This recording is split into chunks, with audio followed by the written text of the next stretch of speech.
Des agents de bord révèlent les stratagèmes pour s'installer en classe affaires cachée sous une couverture ou évoquer une recommandation des médecins. Les passagers emploient différentes tactiques afin d'obtenir un surclassement en avion. Mais le personnel de bord ne se laisse pas duper.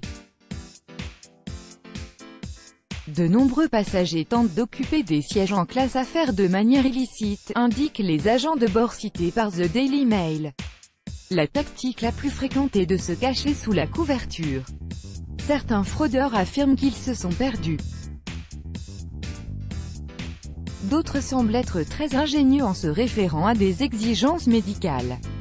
Selon Jay Robert, agent de bord supérieur, pour les passagers, il s'agit d'un « jeu amusant » mais dont les conséquences peuvent être très graves. Un passager peut croire que se glisser en classe affaires est un jeu amusant mais, en tant que personnel de bord, cela ne nous amuse pas beaucoup. Ces sièges sont un produit que nous vendons et lorsque vous tentez de prendre quelque chose que vous n'avez pas acquis, il s'agit d'un vol, a-t-il averti.